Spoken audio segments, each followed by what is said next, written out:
Bonjour à tous, aujourd'hui je viens pour un point lecture.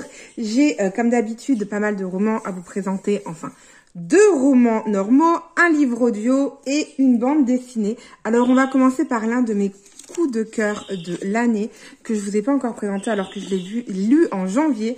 Il s'agit du Chant du Rossignol de Christine Hanna aux éditions Le Livre de Poche. C'est clairement un de mes coups de cœur de l'année et il fera partie de mon top 10, je le pense. Donc là, nous partons dans un petit village de la Loire en 1939 où nous allons faire connaissance de Vianne, mais également de Isabelle qui sont 2 sœurs. Ils ont une dizaine d'années d'écart si je m'en souviens bien. Et Vianne, elle, a une fille. Elle a une maison, son mari qu'elle aime à la folie part sur le front et sa sœur qui elle a 18 ans qui habite Paris décide de devenir dans le petit village de la Loire car Paris commence à devenir dangereux et lors de sa marche jusqu'au petit village de la Loire, elle va se rendre compte des atrocités de la guerre et à quel point les Allemands peuvent être horribles. Et elle va arriver chez sa sœur Vianne, où elle pense qu'elle est seule. Et en fait, elle va se rendre compte que sa sœur héberge un Allemand. En fait, c'est pas elle qui l'a choisi, c'était un ordre. Et donc, elle héberge un Allemand, Hans, si je dis pas de bêtises, mais je ne sais plus si c'est écrit. Non, c'est pas écrit. Bref, et donc sa sœur va clairement pas comprendre pourquoi Vianne se laisse faire comme ça. Et Vianne lui explique que elle a tout simplement une fille et qu'elle ne peut pas courir le risque de mettre sa fille en danger. Et donc voilà, elle va mener sa petite vie et elle est dans l'obligation d'héberger Hans. Elle, Isabelle, elle est clairement hors d'elle et elle a qu'une envie, c'est de faire partie de la résistance et ils vont se rendre compte en fait que on peut pas mettre une résistante avec un Allemand dans la même maison, c'est juste pas possible. Et donc Isabelle va décider de retourner à Paris pour essayer de faire de la résistance. On va donc suivre ces 2 sœurs qui sont toutes les 2 contre la guerre mais qui doivent la vivre différemment. Au fil des pages, on va s'attacher aux protagonistes. On va être ému. Moi, en tout cas, à plusieurs reprises, j'ai été émue, j'ai été touchée, mon cœur s'est serré. Et j'ai trouvé que tout était tellement réaliste. Et voilà, enfin, bien sûr que la guerre a existé, donc forcément, elle est réaliste. Mais ce que j'ai aimé, en plus, dans ce roman, c'est que, on fait la connaissance de Hans, qui est un Allemand. Et dans 95, enfin, pour moi, en tout cas, dans 99 même % des romans que j'ai lus où il y a la guerre d'Allemagne, tous les Allemands sont des monstres, ils sont méchants, blablabla. Et là, en fait, on va faire la connaissance de Hans qui, lui, en fait, on l'a forcé, enfin, il était dans l'armée et voilà, on lui a demandé d'aller faire la guerre. Et lui, en fait, il a aussi une famille, il a aussi des enfants. Et clairement, souvent, il dit, mais moi, si je me comporte mal et que ma mère, elle l'apprend, je vais me faire tuer, quoi. Et donc, au final, on s'attache aussi à Hans, parce que, c'est pas, j'ai envie de dire que c'est pas un Allemand comme les autres, mais c'est pas un Allemand comme les autres comme on peut le voir dans les livres. J'imagine bien que ça devait pas être le seul Allemand. Je pense qu'il devait y avoir des soldats allemands aussi qui devaient être sympathiques, et qui étaient obligés de faire ce qu'ils devaient faire. Et donc voilà, on va suivre l'horreur de la guerre, mais à travers les yeux de ces 2 sœurs et j'ai adoré. C'était vraiment, vraiment bien fait. Alors effectivement, c'est une brique, il fait 675 pages. Mais voilà, moi je regrette pas du tout de l'avoir lu. Ça fait pas mal d'années qu'il était dans ma pile à lire. J'en avais entendu que du bien. Et voilà, au final, je l'ai enfin sorti et je ne le regrette absolument pas. Ensuite, j'ai lu un livre audio, j'ai écouté un livre audio plutôt, qui s'appelle Love and Other Words de Christina Lauren.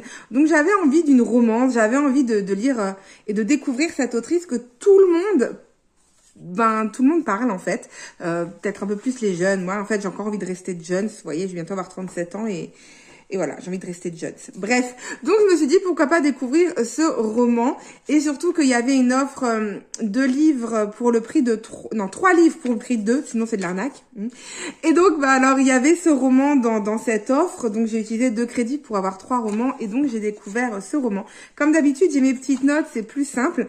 Donc en fait, on fait la découverte de Macy, on va pas le dire à la française, de Macy, qui est interne en pédiatrie. Voilà, on fait la connaissance d'elle. Elle a 25 ans à peu près, et elle a rencontré un homme beaucoup plus âgé qu'elle, d'une dizaine ou quinzaine d'années de plus, qui a une petite fille. Déjà, ils ont décidé de se marier. Enfin voilà, la routine, le train-train. Et un jour, en allant travailler, elle se rend compte qu'il y a quelqu'un qui est là-bas, au fond, près du glacier ou près du café, qu'elle pense connaître. Et elle se rend compte que c'est Elliot qu'elle n'a pas revu depuis 10 ans. Elliot qui était son premier et unique amour. Et donc, on va retomber dans pas des flashbacks, mais il va y avoir 2 temporalités. On va donc replonger 10 ans en arrière, voire même plus, même 20 ans en arrière, quand elle a décidé quand ils ont fait leur rencontre. Donc ils étaient voisins à l'époque, voisins de sa maison secondaire. Et donc on va suivre au fil des pages toute cette histoire, comment s'est passée leur rencontre, leur amitié qui était très très forte. Il faut savoir que les deux étaient des accros à la lecture. Ils passaient leur week-end entier à se mettre dans un dressing qui avait été aménagé en bibliothèque et lire. Et à aucun moment, en fait, on sait ce qui s'est passé. Pourquoi, d'un coup, en fait, pendant 10 ans, ils ne se sont pas vus. Et au fil des pages, on a envie de savoir. Moi, je me suis beaucoup attachée aux 2 protagonistes. Alors oui, c'est un petit peu... c'est de la romance, on va pas se mentir, mais les deux sont un petit peu des écorchés de la vie. On apprend certaines choses, voilà. Mais ici, on apprend dès le début que sa mère est décédée, et donc c'est pour ça qu'elle a une maison secondaire pour essayer de s'évader un petit peu les week-ends, pour essayer qu'on ne parle pas d'elle comme oh la pauvre petite fille qui a perdu sa maman. Et Elliot, lui, tout va bien, mais on apprend au fur et à mesure que tout va pas forcément bien. Et on suit cette histoire, voilà, cette romance qui est assez légère. Après un livre, comme je venais de lire sur la Seconde Guerre mondiale, clairement, il me fallait pas un deuxième livre dur. Donc, je me suis dit que c'était vraiment un bon moment de lecture. Et j'ai beaucoup apprécié cette lecture. Et c'est vrai que la fin, je m'y attendais pas. En fait, je m'attendais pas du tout à cette fin. Et j'ai été choquée, mais choquée dans le sens, vous voyez, quand vous êtes accro à la lecture, aux personnages et tout, et que d'un coup, on vous sort un truc, une révélation, machin. Voilà, j'étais, waouh, ma respiration, elle s'est coupée limite. Je me suis dit, mais c'est pas possible. Enfin, je m'attendais pas du tout à cette fin, à ça. Et ça m'a encore plus bouleversée. Et voilà, j'ai beaucoup aimé. C'est pas un coup de cœur, vraiment, ça reste une lecture légère mais agréable, sympathique. Je peux comprendre qu'il y en ait peut-être qui a eu des coups de cœur, mais encore d'après les avis, tout le monde a aimé, mais personne n'a adoré, en tout cas, dans ce que j'ai vu. Moi, en tout cas, voilà, ça reste une lecture que j'ai appréciée. Je suis contente d'avoir découvert ce roman et la plume de cette autrice. Et puis, je ne manquerai pas de retourner vers cette autrice pour des prochaines lectures audio. Je pense pas acheter des livres d'elle. Clairement, quand il y a des offres comme là, oui, pourquoi pas. Mais je pense pas devenir une accro de ces romans. Et ouais, je me fais vieille. Ensuite, j'ai lu Comment j'ai tué mon mari de Il Cosimano aux éditions Charleston, donc dans leur collection. Donc c'est un format, un grand format, je voulais dire. Donc c'est le tome 1, il y a le tome 2 qui va bientôt sortir si je dis pas de bêtises. Donc là on fait la connaissance de Finlay qui est autrice de romans policiers. Mais c'est aussi une mère au foyer, elle n'a pas forcément beaucoup d'argent pour joindre les 2 bouts. Son mari l'a quittée pour une de ses amies, Teresa. Et donc, elle est un petit peu en train de galérer dans sa vie. Son mari lui dit clairement que il peut pas continuer à payer les factures, la maison alors qu'il n'y vit plus, que si ça continue, elle va devoir prendre un appartement et que lui demandera la garde des enfants. Et elle n'arrive pas à trouver l'imagination pour écrire son roman et donc elle est un petit peu embêtée. Et un jour, elle va aller boire un café avec avec son éditrice ou avec son agent, je sais plus exactement. Et en fait, elle va parler du scénario qu'elle avait imaginé. Donc, vu que c'est un film policier, vous imaginez bien le crime parfait, machin. Et puis, son éditrice, qui lui dit, de toute façon, toi, t'es parfaite dans ce cas-là, tu laisses jamais de traces. Enfin, voilà. Il peut y avoir un quiproquo. Et elle va voir que la dame à côté, pas forcément jeune, mais une dame à côté, l'écoute attentivement. Mais voilà, elle se dit, bon, c'est pas grave, elle écoute aux portes et c'est tout. Et puis elle va se rendre compte, peu de temps après, qu'il y a un mot dans son sac où il y a écrit, je crois que c'est 500 000 euros ou 500 000 dollars, ou voilà, une grosse somme d'argent avec le nom d'un homme et un numéro de téléphone. Donc elle appelle cette dame qui lui dit que si elle tue son mari, elle touchera cette somme qui est sur la feuille. Et donc Finley lui dit clairement que c'est pas du tout une tueuse, mais voilà. Et elle lui explique que voilà, elle veut vraiment qu'elle fasse ce travail-là, que c'est pour elle une tueuse à gages exceptionnelle. Et Finley se dit bon, on parle quand même d'une sacrée somme. Et surtout que la femme de cet homme va lui montrer des photos, va lui montrer des choses qui vont faire qu'en fait, cet homme est vraiment odieux et qu'il ne mérite pas grand-chose, en tout cas pas sur cette terre. Et elle va se dire, bon on va à réfléchir, on va voir, je vais déjà le rencontrer. Et au final, elle va le rencontrer et ça va pas se passer comme prévu parce que elle va le retrouver mort dans sa voiture. Donc elle va se dire que c'est de sa faute et de là il va se passer plein d'enquêtes parce qu'elle elle va vouloir cacher le corps et puis au fil des pages il va y avoir la police qui va enquêter. Bien évidemment elle vu qu'elle ne le connaît pas, elle n'est pas forcément inculpée, enfin il pense même pas à elle, mais vu que sa sœur est policière, elle fait aussi la rencontre d'un ami qui est policier, enfin d'un ami de sa sœur. Bref, elle va faire partie de l'enquête. Et donc, elle va essayer de comprendre comment cet homme a pu mourir dans sa voiture alors qu'elle n'a clairement rien fait, à part échanger un verre. Enfin, voilà, je vous en dis pas plus. Et elle comprend pas. Vraiment, elle ne comprend pas. Et au fil des pages, on va suivre ce décès. Et puis, après, elle va avoir d'autres personnes qui vont lui demander de tuer son mari. Enfin bref, il va se passer plein de petites choses. C'est assez drôle, c'est assez comique. Il y a pas mal de scènes cocasses. L'autrice fait de Finley une femme forte, mais un peu niais et un peu faux-folle, tout en étant sérieuse. Enfin voilà, elle a un petit peu tous les caractères, Finley. Par contre, il faut pas se mentir, j'ai trouvé qu'il y avait quand même pas mal de longueur. Alors, il y a certains moments où je vous avoue, j'ai pas eu forcément envie à chaque fois de replonger dans cette lecture parce qu'il y avait vraiment des moments de mou où ça m'avait un petit peu, voilà. Donc, je pense lire quand même le tome 2 pour voir si c'était juste le tome 1 qui était comme ça, parce que c'est un peu un tome introductif, ou si c'est un peu la patte de l'autrice. Si c'est un peu la patte de l'autrice, j'arrêterai ensuite parce que moi j'aime quand ça y va et pas forcément quand il y a beaucoup de longueur. Et là, c'est vrai qu'il y en a eu quand même quelques-unes qui ont assez ralenti mon rythme de lecture pendant quelques temps. Donc voilà, ça reste un roman à découvrir pour ceux qui aiment un petit peu les causes mystérieuses, les enquêtes, les crimes sans sang et tout ça. Mais voilà, moi ça c'est pas du tout un coup de cœur et donc voilà. Ensuite, j'ai lu Le souci avec le miel et 21 autres raisons insoupçonnées de devenir végane de Franz Hirsute. Donc c'est aux éditions Le Duc. Donc j'avais peur que ce roman fasse un peu tu manges de la viande, belle, t'es pas belle. Et en fait non. Vraiment non.